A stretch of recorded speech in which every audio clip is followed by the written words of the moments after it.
Hi hello അസ്സലാമു അലൈക്കും welcome back to my channel. ഇന്ന് ഞാൻ വന്നിട്ടുള്ളത് നല്ലൊരു റെസിപ്പി വീഡിയോ ആയിട്ടാണ്. ചിക്കൻ റോസ്റ്റ് കറിയുടെ റെസിപ്പി വീഡിയോ ആയിട്ടാണ് വന്നിട്ടുള്ളത്.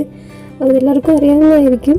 ഇപ്പോൾ അറിയാത്തൊരാരെങ്കിലും ഉണ്ടെങ്കിൽ ബിഗിനേഴ്സ് ആയിട്ടുള്ളവർക്കൊക്കെ വേണ്ടിയിട്ടാണ് ഞാൻ ഈ വീഡിയോ ഷെയർ ചെയ്യുന്നത്. അപ്പോൾ അതിന് മുമ്പായിട്ട് നിങ്ങൾക്ക് എൻ്റെ ചാനൽ ഇഷ്ടപ്പെടുന്നുണ്ടെങ്കിൽ, ഉപകാരപ്പെടുന്നുണ്ടെങ്കിൽ ഒന്ന് സബ്സ്ക്രൈബ് ചെയ്ത് സപ്പോർട്ട് ചെയ്യുക. തൊട്ടടുത്ത് കാണുന്ന കുഞ്ഞു ബെല്ലൈക്കൺ ക്ലിക്ക് ചെയ്ത് ഓൾ ക്ലിക്ക് ചെയ്താൽ ഞാൻ വീഡിയോസ് അപ്ലോഡ് ചെയ്യുന്ന സമയത്ത് നിങ്ങൾക്ക് നോട്ടിഫിക്കേഷൻ കിട്ടും. അപ്പോൾ നമുക്ക് മാരിനേഷൻ ചെയ്യാൻ ഞാൻ 1 കിലോ ചിക്കനാണ് എടുത്തിട്ടുള്ളത്. അപ്പോൾ അതിൽ മഞ്ഞൾപ്പൊടി, മുളക് പൊടി, മല്ലിപ്പൊടി, പെരുംജീരകപ്പൊടി, പിന്നെ മെയിനായിട്ട് ചിക്കൻ മസാല ഞാൻ 1 ടേബിൾ സ്പൂൺ ഇടുന്നുണ്ട്. പിന്നെ ഉപ്പ് ആവശ്യത്തിന് ഇട്ടാൽ മതി, കാരണം ചിക്കൻ മസാലയിൽ ഓൾറെഡി ഉണ്ടാവും ഉപ്പ്. അപ്പോൾ അത് നോക്കിയിട്ട് ഇട്ടാൽ മതി. എന്നിട്ട് കൈകൊണ്ട് തന്നെ നന്നായിട്ട് കുഴച്ച് എല്ലാ ചിക്കൻ പീസിലും മസാല എത്തത്തക്ക രീതിയിൽ നന്നായിട്ട് മിക്സ് ചെയ്ത് മാരിനേഷൻ ചെയ്യുക. എന്നിട്ട് കുറച്ച് നേരത്തേക്ക് അടച്ചു വയ്ക്കുക. ഒരു 10 മിനിറ്റൊക്കെ മതിയാവും. അപ്പോൾ നമ്മൾ കറിയിലോട്ട് ഇനി വേറെ പൊടികളൊന്നും ചേർക്കുന്നില്ല. ഈ ചിക്കനിലുള്ള മസാല തന്നെ ആയിരിക്കും ഉണ്ടാവുക. അപ്പോൾ അതുകൊണ്ട് നന്നായിട്ട് കോട്ട് ചെയ്തിട്ടുണ്ടാവണം.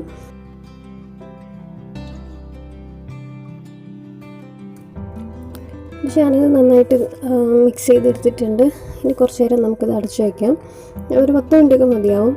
അപ്പോൾ ഈ സമയത്ത് നമുക്ക് ഒരു ചൂട് കിട്ടിയുള്ള പാത്രത്തിൽ വെളിച്ചെണ്ണ ഒഴിച്ചെടുക്കാം. വെളിച്ചെണ്ണയാണ് നല്ല ടേസ്റ്റ് കേട്ടോ. ഒരു നാടൻ ടേസ്റ്റ് വരാനായിട്ട് വെളിച്ചെണ്ണയാണ് നല്ലത്. ഞാൻ വെളിച്ചെണ്ണ ഒഴിച്ച് കൊടുത്തിട്ടുണ്ട്.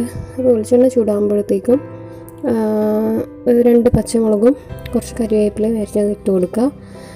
അത് ജസ്റ്റ് ഒന്ന് സോട്ട് ചെയ്താൽ മതിയാവും.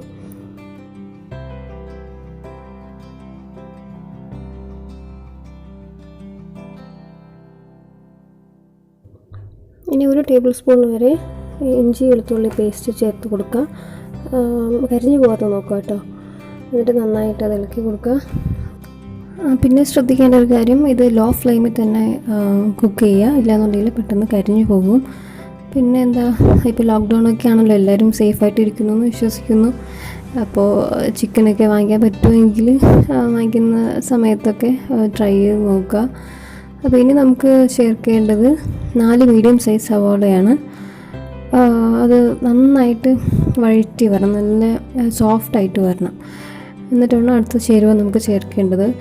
അപ്പോൾ ഉള്ളി ഒന്ന് വഴന്ന് വരാൻ വേണ്ടിയിട്ട് കുറച്ച് ഉപ്പ് ചേർത്ത് കൊടുക്കാം. ഒരുപാടൊന്നും വേണ്ട, കാരണം നമ്മൾ ചിക്കൻ മാരിനേഷൻ ചെയ്തിട്ടുണ്ടല്ലോ, അപ്പോൾ അതിൽ ഓൾറെഡി ഉപ്പുണ്ട്. അപ്പോൾ കൂടി പോകാതെ നോക്കണം.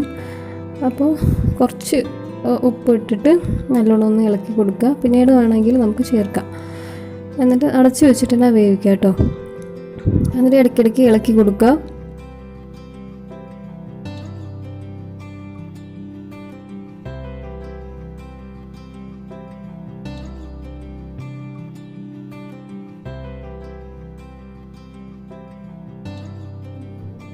ഇപ്പോൾ സവാള നന്നായിട്ട് വഴന്ന് വന്നിട്ടുണ്ട്. ഞാൻ കുറച്ച് നേരം കുക്ക് ചെയ്തായിരുന്നു കേട്ടോ. അടച്ചു വെച്ചിട്ട് നന്നായിട്ട് ഇടയ്ക്കിടയ്ക്ക് ഇളക്കി കൊടുത്തിട്ടുണ്ടായിരുന്നു. അപ്പോൾ ഈ സമയത്ത് നമുക്ക് 1 ടൊമാറ്റോ അരിഞ്ഞത് ചേർത്ത് കൊടുക്കാം. ഇതും ടൊമാറ്റോയും അതുപോലെ തന്നെ നന്നായിട്ട് വഴന്ന് വരണം. നല്ല ഉടയുന്ന ഒരു പരുവത്തിൽ കിട്ടണം. അത് നമുക്ക് അടച്ചു വെച്ച് വേവിക്കാം. എന്നിട്ട് ഇടയ്ക്കിടയ്ക്ക് ഇളക്കി കൊടുക്കുക കേട്ടോ.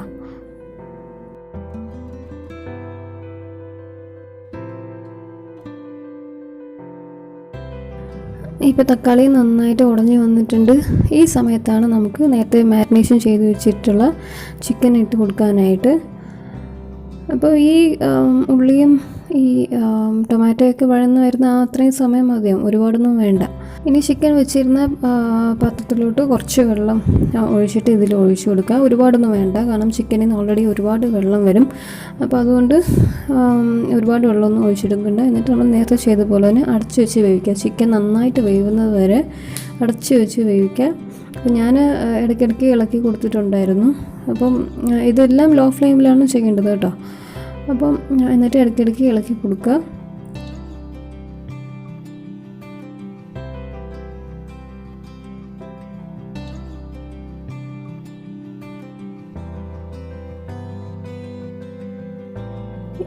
ഇപ്പോൾ ചിക്കൻ നന്നായിട്ട് വെന്തിട്ടുണ്ട്. ഒരു 90% ഒക്കെ വെന്തിട്ടുണ്ട്.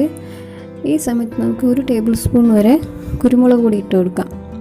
എരിവ് ഓരോരുത്തരുടെ ഇഷ്ടം അനുസരിച്ച് കൂട്ടുകയോ കുറയ്ക്കുകയൊക്കെ ചെയ്യാം. ഞാനിവിടെ 1 ടേബിൾ സ്പൂണാണ് ഇട്ട് കൊടുക്കുന്നത്. അപ്പോൾ ഈ കുരുമുളക് പൊടി ഇടുമ്പോൾ തന്നെ നമ്മളുടെ ആ കറിയുടെ ഒരു ടെക്സ്ചർ അങ്ങ് മാറും. നല്ലൊരു കളറും നല്ലൊരു ഫ്ലേവറും ഒക്കെ ആയിരിക്കും. എന്നിട്ട് നന്നായിട്ട് ഇളക്കി കൊടുക്കുക. എന്നിട്ട് പിന്നെയും ഒരു 2-3 മിനിറ്റ് ഒന്ന് കുക്ക് ചെയ്യുക. ഈ കുരുമുളക് പൊടി ഓരോ ചിക്കൻ പീസിലെത്തത്തക്ക രീതിയിൽ കുറച്ച് നേരം കൂടെ ഒന്ന് കുക്ക് ചെയ്യുക.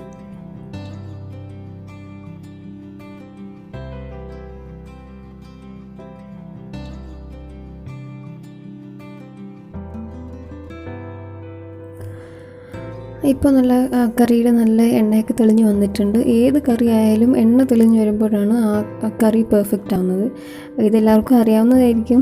ബിഗിനേഴ്സ് ആരെങ്കിലും ഉണ്ടെങ്കിൽ അവർക്ക് വേണ്ടിയിട്ടാണ് ഞാൻ ഇങ്ങനെ പറയുന്നത് കേട്ടോ. അപ്പോൾ ഇനിയിപ്പോൾ നിങ്ങൾക്ക് കുറച്ചുകൂടെ ഡ്രൈ ആക്കണമെന്നുണ്ടെങ്കിൽ കുറച്ച് നേരം കൂടെ കുക്ക് ചെയ്യുക, ഹൈ ഫ്ലെയിമിലിട്ട് കുക്ക് ചെയ്യുക. ഞാനിവിടെ കുറച്ച് ഗ്രേവി ആയിട്ടാണ് എടുക്കുന്നത്. അപ്പോൾ അതുകൊണ്ട് ഞാനിപ്പോൾ തന്നെ ഓഫ് ചെയ്യാണ്.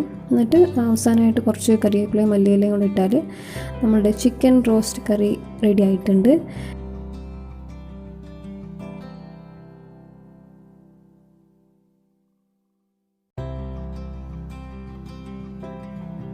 ചപ്പാത്തിൻ്റെ കൂടെയും പൊറോട്ടയുടെ കൂടെയും കുബൂസിൻ്റെ കൂടെയൊക്കെ നല്ലൊരു കോമ്പിനേഷനാണ്. ചിക്കൻ ഉണ്ടെങ്കിൽ ഇപ്പോൾ തന്നെ പോയി എല്ലാവരും ട്രൈ ചെയ്ത് നോക്കുക. ഇല്ലാത്തവരാണെങ്കിൽ എന്താ പറയുക, ചിക്കൻ വാങ്ങിക്കാൻ പറ്റുന്ന അവസരമാണെങ്കിൽ എപ്പോഴെങ്കിലും ഒന്ന് ട്രൈ ചെയ്ത് നോക്കുക. നല്ല ടേസ്റ്റാണ്, നല്ല ഗ്രേവിയാണ്, നല്ല മസാലയായിരുന്നു. ഓരോ ചിക്കൻ പീസിലും നല്ല കോട്ടിങ് ഉണ്ടായിരുന്നു. അപ്പോൾ ഞാനത് കാണിച്ചു തരാം. ചിക്കൻ എത്രത്തോളം വെന്തു എന്നുള്ളത് ഞാൻ കാണിച്ചു തരാം. നല്ല ചൂടുണ്ടായിരുന്നു കേട്ടോ. അപ്പോൾ നല്ലോണം വെന്തു, നല്ല പുട്ട് പോലെ വെന്തു എന്നൊക്കെ പറയുന്ന പോലെ നല്ലോണം വെന്തിട്ടുണ്ടായിരുന്നു. ചിക്കൻ പീസൊക്കെ നല്ല ടേസ്റ്റ് ഉണ്ടായിരുന്നു. ഞാൻ വെറുതെ പറയില്ല, നല്ല ടേസ്റ്റ് ഉണ്ടായിരുന്നു. എല്ലാവരും ഒന്ന് ട്രൈ ചെയ്ത് നോക്കുക. എല്ലാവർക്കും അറിയാവുന്നത് തന്നെ ആയിരിക്കും. എന്നാലും അറിയാത്തവരാരെങ്കിലും ഉണ്ടെങ്കിൽ അവർക്ക് വേണ്ടിയിട്ടാണ് ഞാനിത് ഷെയർ ചെയ്തത്. അപ്പോൾ എൻ്റെ ഈ വീഡിയോ എല്ലാവർക്കും ഇഷ്ടമായെങ്കിൽ ലൈക്ക് ചെയ്യുക. ഫ്രണ്ട്സ് ഫാമിലി ആയിട്ടൊക്കെ ഈ വീഡിയോ ഷെയർ ചെയ്യുക. ഇതുവരെ എൻ്റെ ചാനൽ സബ്സ്ക്രൈബ് ചെയ്യാത്തവരുണ്ടെങ്കിൽ ഒന്ന് സബ്സ്ക്രൈബ് ചെയ്ത് സപ്പോർട്ട് ചെയ്യുക. പിന്നെ കമൻറ്റ് ചെയ്യുക. അപ്പോൾ ഇനി നമുക്ക് വേറൊരു വീഡിയോ ആയിട്ട് കാണുന്നത് വരേക്കും ബൈ. Thank you.